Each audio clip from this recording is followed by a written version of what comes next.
A very refreshing morning everyone. Welcome to your English class. After completing syllabus of term 1 smoothly, we will begin our term 2 syllabus and we are going to begin from Hornbill book chapter number 6, the Browning version, which is written by Terence Rattigan. Terence Rattigan is a famous playwright and this chapter, the Browning version, is also a play and his work is beautifully based on the middle class and the settings are such natural that people relate themselves with the play. So this following extract is taken from his famous play, the Browning version. Actually, it is a one-act play set in a school and here are three main characters in front of you and the characters are Taplow, Mr. Croker Harris and Frank. So, let's resume the chapter. Here is the first line. This is an excerpt from the Browning version. As I defined you earlier that this play is an excerpt from Terence Rattigan's play, The Browning version. The scene is set in a school. ये जो scene है browning version का वो कहाँ पर बनाया गया है? एक स्कूल में.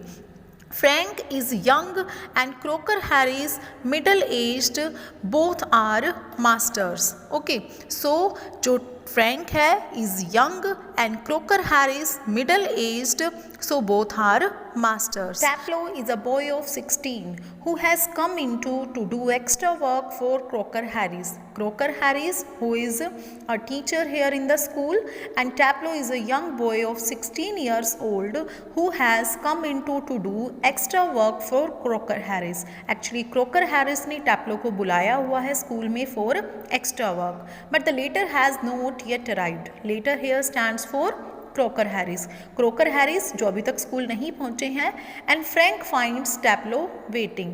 Frank, who is the another teacher in the school, he finds Taplow waiting. उनको कौन दिखते हैं? Taplow मिलते हैं. He is waiting for Croker Harris and here begins the conversation between Frank and Taplow. Okay, Frank जो दूसरे teacher हैं जो टैप्लो से क्या कर रहे हैं, अब आगे बात कर रहे हैं. Now here comes the question of Frank. Frank asked, do I know you? कि क्या मैं आपको जानता हूँ? Then Taplow replied negatively, okay, no sir. Frank asked about his name. What's your name then? Taplow replies, Taplow. Frank, okay, Taplow, no I don't, means मैं नहीं जानता. You are not a scientist I gather.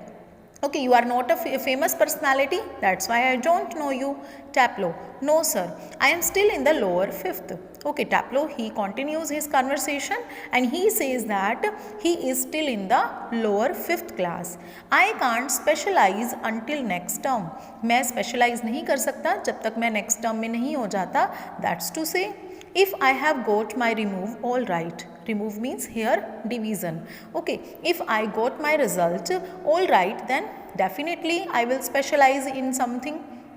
Frank, don't you know if you have got your remove? Okay, कि अभी तक तुम्हें अपना division जो result है वो अभी नहीं पता लगा. Taplow, no sir, mister Crocker Harris doesn't tell us the results like the other masters. जैसे दूसरे मास्टर्स जो हैं रिजल्ट बता देते हैं, mister Crocker Harris doesn't behave the same. He doesn't tell us the results. Frank, why not? क्यों नहीं बताते? Taplow, well you know what he is like sir. आप अच्छे से जानते हैं, means what kind of personality he has. Frank, I believe there is a rule that form results should only be announced by the headmaster on the last day of term. अब Frank जो दूसरे teacher हैं school में वो बताते हैं अपने एक स्कूल के रूल के बारे में और कहते हैं कि जो फॉर्म का रिजल्ट्स होता है it should only be announced by the headmaster on the last day of term. Taplow, yes sir, but who else pays attention to it except mister Crocker Harris. कि बाकी सभी टीचर्स तो बता देते हैं. So Taplow replies that who else pay attention to it. कौन इस बात पर नोटिस करता है कि लास्ट डे ऑफ टर्म पे हेडमास्टर ने रिजल्ट अनाउंस करना होता है? Accept mister Crocker Harris, because mister Crocker Harris who is a very discipline teacher, तो वो इन सभी रूल्स को फॉलो करते हैं. Frank, I don't, I admit, कि मैं नहीं करता ऐसा. That's not criteria. क्या ऐसा कोई क्राइटेरिया भी नहीं है. So you have got to wait until tomorrow to know your fate, have you? कि तुम्हें तो कल तक वेट करना पड़ेगा to know about your result. Okay, have you? Taplow, yes sir. Frank, supposing the answer is favorable, what then? Now he is expecting, Frank is expecting that the answer should be favorable. So Taplo replies, oh, science, sir, of course. Means now Taplo says that he is interested in science subject. Frank sadly, वो थोड़ा सा उदास हो जाते हैं Frank, क्योंकि एक science teacher हैं और वो क्या बताते हैं, यस, और कहते हैं yes we get all the slackers. Slackers here stands for lazy students. तो फ्रैंक कहते हैं कि साइंस में, जैसे टैप्लो ने बताया कि उनका साइंस में इंटरेस्ट है, तो फ्रैंक बोलते हैं we get all the slackers. Slackers means lazy students, कि हमें सभी स्टूडेंट्स कैसे मिलते हैं, जो काफ़ी लेजी होते हैं. टैप्लो प्रोटेस्टिंगली, वो थोड़ा सा प्रोटेस्ट करते हुए, आई am extremely interested in science sir, और वो अपनी बात को थोड़ा सा हैवीली बोलते हैं और क्या कहते हैं, I am extremely interested in science. Frank, are you? I am not. Not at least in the science I have to teach. और कह रहे हैं, अब वो अपने बारे में ही बताते हैं फ्रैंक कि मैं साइंस में इंटरेस्टेड नहीं हूँ और वही उस सब्जेक्ट में इंटरेस्टेड नहीं हूँ which he is currently teaching in the school. Taplow, well anyway sir, it's a good deal more exciting than his muck. और वो कहते हैं कि ये तो बहुत अच्छा टास्क है कि आप मीन्स जिस काम में आप इंटरेस्टेड भी नहीं हो, ये तो बहुत एक्साइटिंग वर्क है जो आप कर रहे हैं. Then this muck, muck here stands for useless. Okay, तो वो कहते हैं कि यूजलेस वर्क मीन्स आप का साइंस में इंटरेस्ट भी नहीं है, उसके बाद भी आप इस स्टडी को उसको पढ़ा रहे हैं. इंडिकेटिंग हिज बुक, वो अपनी बुक को इंडिकेट करते हुए बताते हैं. फ्रैंक, वट इज़ दिस मक, कि ये मक वर्ड क्या होता है, means useless, what is this useless word. Taplow, Aeschylus sir the Agamemnon. यहाँ पर असाइलिश एक ऑथर का नेम है और उनकी एक बुक है एगमेनन.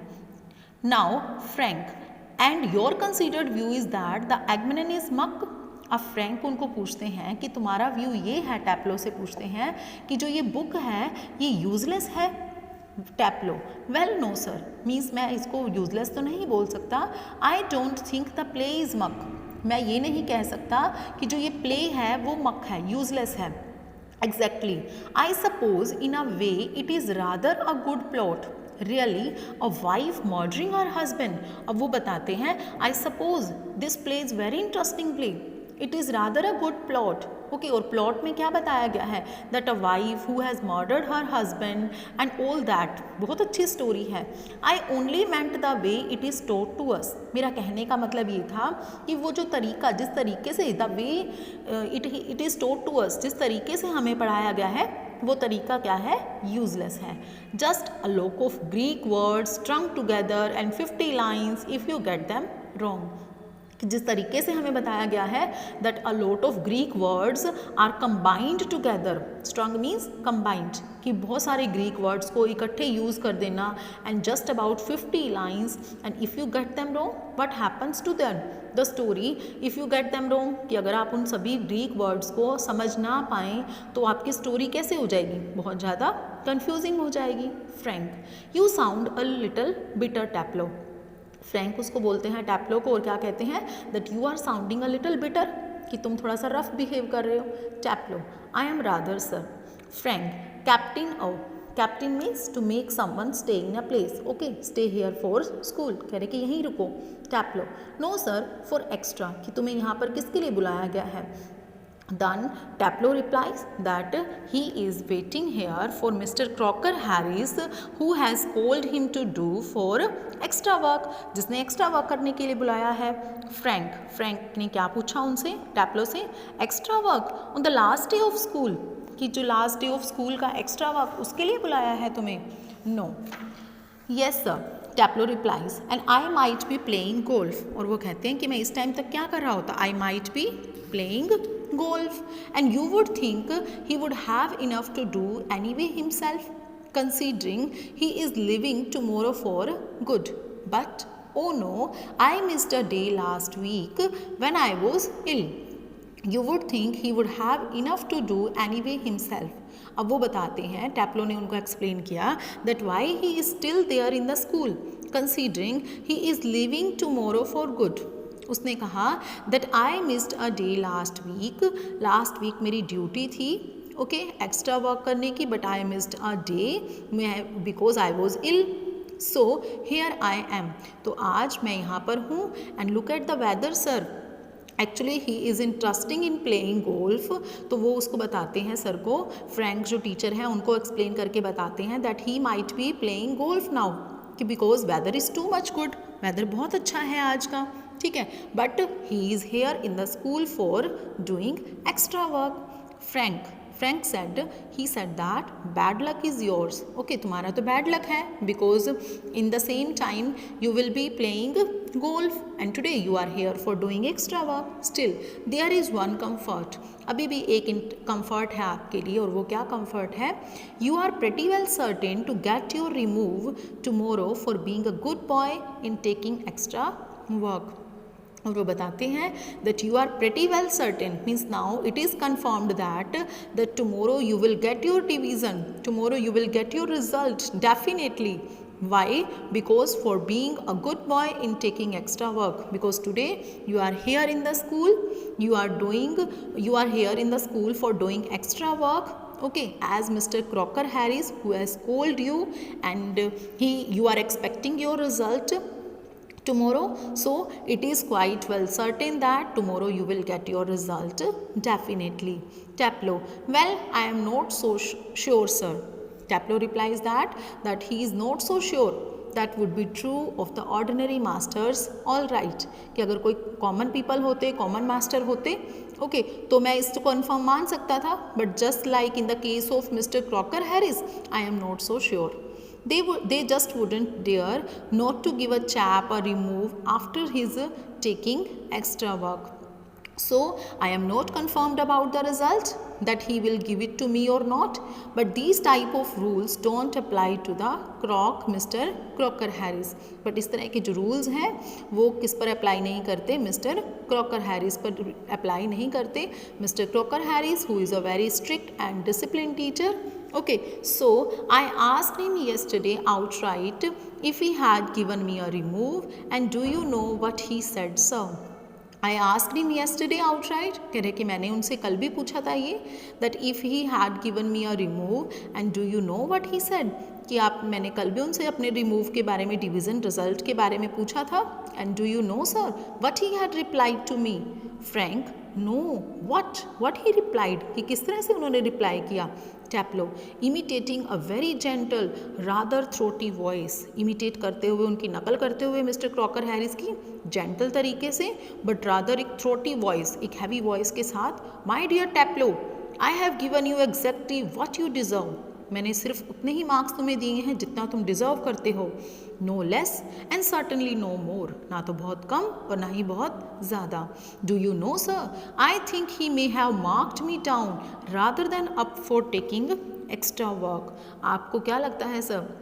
अब वो फ्रैंक को बोलते हैं, डू यू नो सर, मुझे तो लगता है कि उन्होंने मेरे मार्क्स क्या किए हैं, डाउन किए हैं अप करने की बजाय, for taking extra work. I mean the man's hardly human, he breaks off quickly. Sorry sir, have I gone too far. अब वो क्योंकि बहुत ज़्यादा बोल गए ना, एक ही दूसरे टीचर को एक टीचर के बारे में ही बता रहे हैं, मिस्टर क्रॉकर हैरिस के बारे में ही एक्सप्लेन कर रहे हैं.